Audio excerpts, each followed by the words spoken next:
आख्यात प्रकरणम। तो क्या कह रहे हैं, प्रवर्तन्ते क्रिया सर्वा यतोर्वाचिन वस्तुषु हरेस्तस्यैव लीलास्ता निरूप्यन्ते यथामति। अब तो आ रहा है क्लियर? जी जी। तो क्या कह रहे हैं, यतः अर्वाचीन वस्तुषु सर्वा क्रिया प्रवर्तन्ते। बोले जहां से, यतः जहां से, अर्वाचीन वस्तुषु जो अर्वाचीन वस्तु है, जिन वस्तु जैसे कोई चीज ली हमने, ये वस्तु है, इस वस्तु को क्या कहते हैं, इस वस्तु को क्या कहते हैं, तो क्या कहेंगे आप, लेखनी। यदि हम लेखनी नामकरण नहीं दें तो ये वस्तु को क्या कहेंगे, हम वस्तु कहेंगे। ऐसे सकल वस्तु को वस्तु वस्तु कहेंगे तो क्या समझ में आएगा, नहीं आएगा। कौन सा वस्तु, किस प्रकार के वस्तु, सब जगह वस्तु कहेंगे। इसलिए जो अर्वाचीन वस्तु सु, जो जिसको वाणी के द्वारा नहीं कह सकते हैं, अर्वाचीन वस्तु, उन वस्तुओं को सर्वा क्रिया प्रवर्तन्ते, सकल क्रिया के द्वारा, जैसे लिख लिख लिखने धातु से लेखनी शब्द बनता है, तो जो क्रिया है, लिख क्रिया है, तो लिख जो क्रिया है, लेखनी अर्थक जो क्रिया है, लिख लिखने, तो उस क्रिया के द्वारा क्या होता है, सकल वस्तु वाचीन हो जाता है। अर्वाचीन वस्तु सर्वा क्रिया प्रवर्तन्ते, प्रवर्तन्ते वाचीन प्रवर्तन्ते, सब क्या हो जाता है, वाणी के द्वारा कहने के लिए हो जाता है कि एतद लेखनी अस्ति। तो इस प्रकार, तो अब कह रहे हैं ता लीलाहा, ता लीलाहा, किसका ता लीला, बोले तस्यैव हरे, बोले उन हरि का, ता लीला, हरि के जो किया हुआ वह लीला, यथामति निरूप्यन्ते, यथामति मेरा जितना बुद्धि है उसी तद अनुसार मैं निरूपण करने जा रहा हूं, निरूपण कर रहा हूं। अब कह रहे हैं अथ धातु जानी विष्णु पदानी। यहाँ पर जैसे वहां नामनो जानी विष्णु पदानी, नामनो जातानि यानी तानि विष्णु पदानी, ऐसे यहाँ पर धातु जानी तानी अथ विष्णु पदानी आख्यात क्रियापदानी। यहाँ विष्णु पद मतलब क्रियापद ऐसा समझिए। बोले धातु से उत्पन्न होता है जो शब्द, जो पद, उसको हम क्रियापद कहते हैं और विष्णु पद भी कहते हैं। तो क्या कहते हैं, आपने क्या कहा, धातु जानी, बोले धातु किसको कहते हैं, बोले भूषणंताद्या धातवः, भू भ्वादि और सनादि ये धातु होते हैं। तो भ्वादि क्या क्या है, बोले भ्वादि अदादि जुहत्यादि दिवादि स्वादिरेव च उदादिश्च रुधादिश्च तनक्रादि चुरादयः, ये 10 गणी भ्वादि है। और सनादि 10 गणी भिन्न है। क्या है सनादि 10 गणी,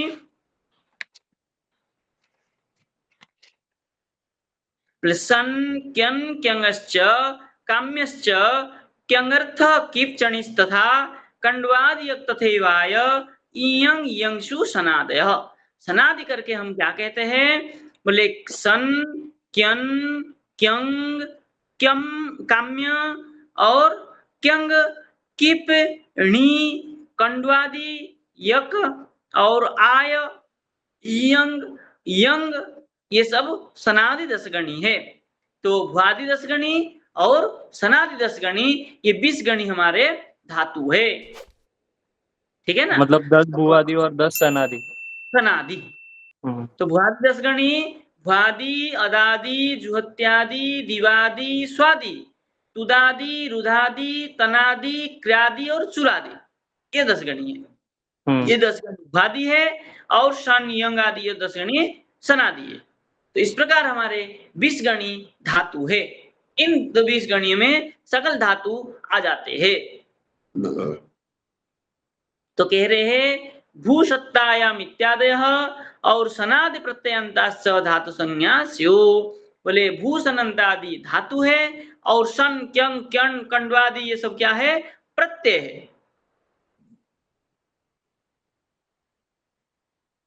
तो इस प्रकार धातु संज्ञा होती है। अब कह रहे हैं धातु हो, बोले अधिकारो यम, यम अधिकार किसका, इसका अधिकार चलेगा, किसका, धातु का अधिकार। बोले पूरे प्रकरण में भू धातु से लेकर के हमारे उपेंद्र विधि तक क्या है, धातु का ही प्रकरण चलेगा, अधिकार चलेगा। बोले अधिकार किसको कहते हैं, बोले उत्तर प्रकरण व्यापी अधिकार। दूसरा प्रकरण उत्तर प्रकरण, इसके बाद में जो उत्तर प्रकरण बाद का प्रकरण आएगा तब तक जो चलेगा इसी को हम अधिकार कहते हैं, तब तक धातु का अधिकार चलेगा। बोले पूर्व निमित्तादि भेदेन सच अधिकार तावत चतुर्विध, पूर्व निमित्त आदि को लेकर के जो अधिकार है वो 4 प्रकार है। क्या क्या है, तत्र कार्यंच संज्ञा विधि निषेध, बोले संज्ञा विधि निषेध भेद से त्रिविधम इति सप्तविध, और अधिकार 4 चतुर्विध है, और उसके जो कार्य है वो कार्य क्या है, संज्ञा विधि निषेध भेद से ये 7 सप्त प्रकार के धातु का अधिकार चलेगा। बोले सच सजातीय विजातीय अनेकाधिकार व्यापी वासुदेव संज्ञा, वो धातुओं में सजातीय विजातीय और अनेकाधिकार व्याप्त जहां होता है उसी में वासुदेव संज्ञा कहा है। और तदअवंतर अनेकाधिकार व्यापी विभु संज्ञा, और उसी में ही अवांतर अनेक अधिकार व्यापी हो, जैसे दिवादि में ही रुधादि आ जाते हैं, अदादि में अदादि में ही रुधादि आ जाता है, और दिवादि में कुटादि, और आपके ऐसे प्रकार बहुत प्रकार उसमें जो प्रकरण और उसके अंदर आ जाता है, ऐसे अनेकाधिकार व्यापी होने पर विभु संज्ञा होता है। और केवल जैसे भुआदि में केवल भुआदि ही चलता है तो उसमें केवल क्या हो जाता है, केवल प्रभु संज्ञा कहते हैं। और तत्र वासुदेवोयम, बोले और वासुदेव जो होता है क्या हो जाता है, बोले सजातीय विजातीय अनेकाधिकार व्यापी होने पर वासुदेव संज्ञा होती है।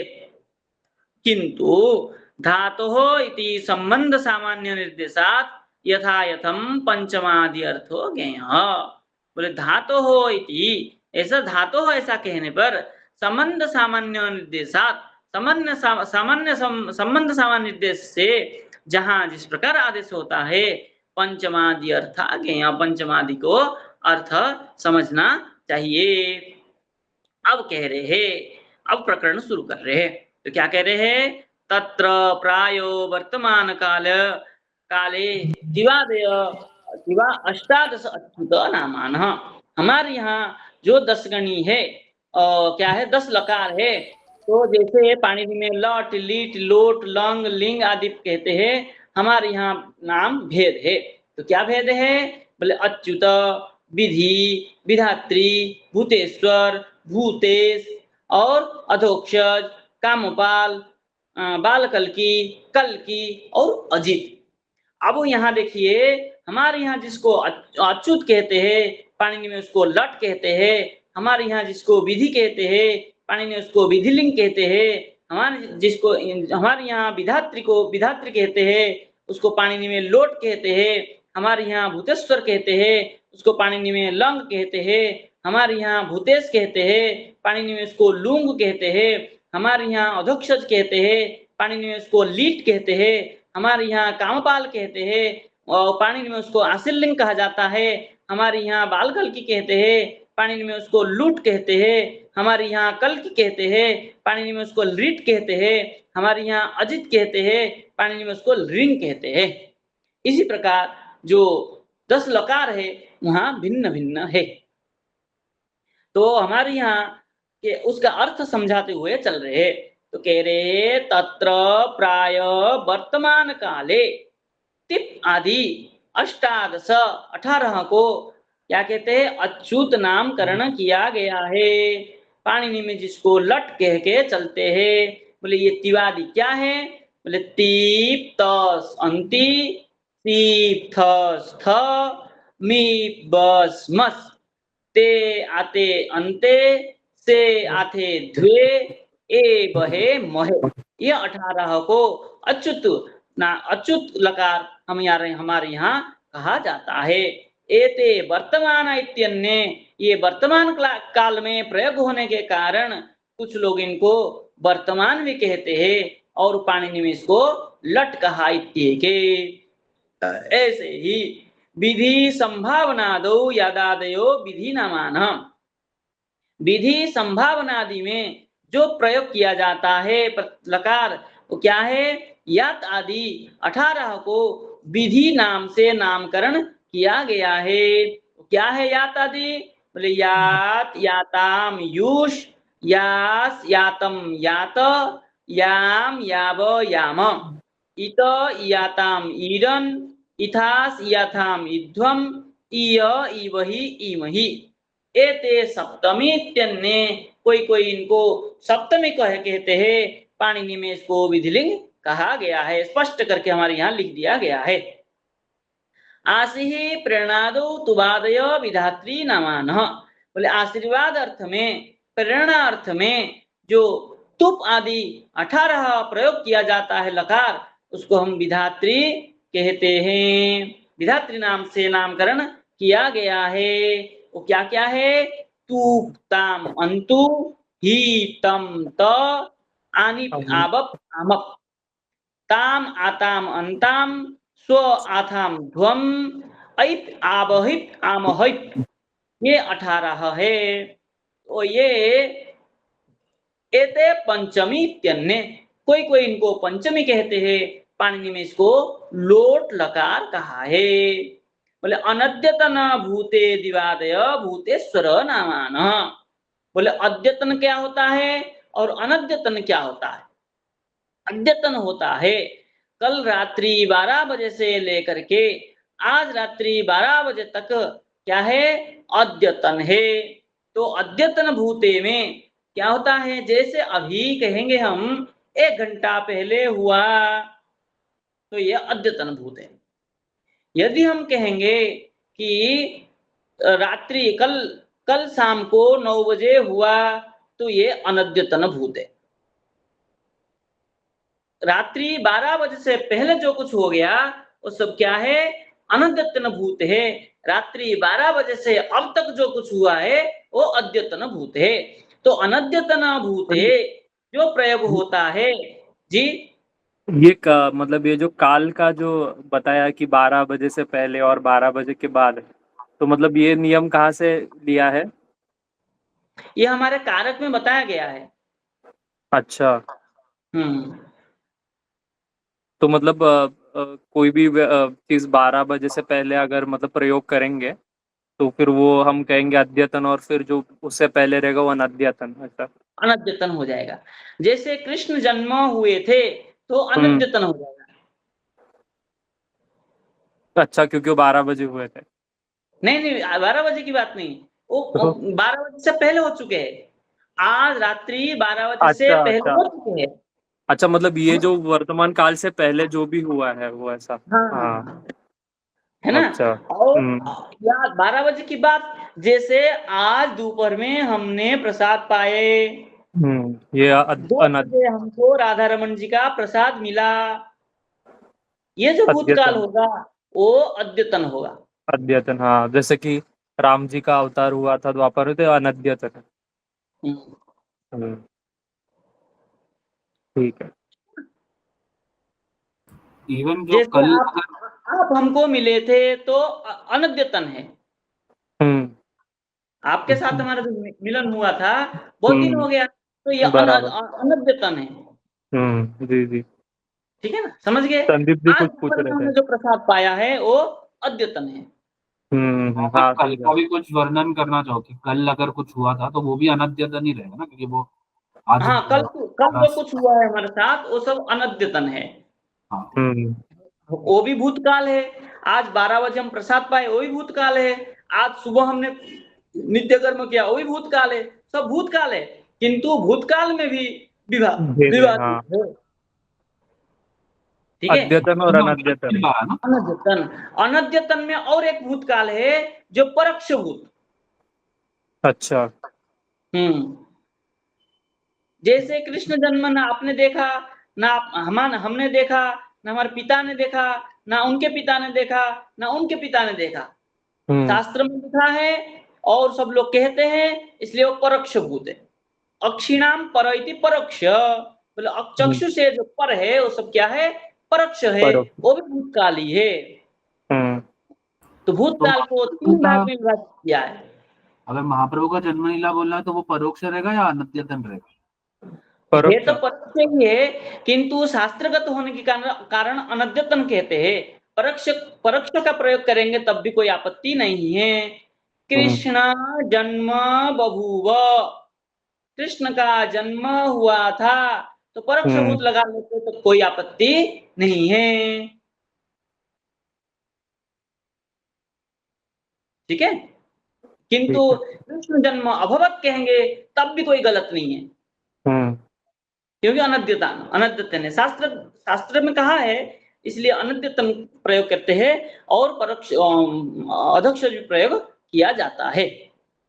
चलिए, तो क्या कह रहे हैं, अनद्यतन भूते दिवादय, अनद्यतन काल में जो प्रयोग होता है वो दीप आदि जो अष्टादश है उनको भूतेश्वर कहा जाता है। वो क्या है, दीप्ताम अनंतम कम तो आताम अंता, तो अंता आताम अंत, थास आथाम ध्वम ई बही मही एते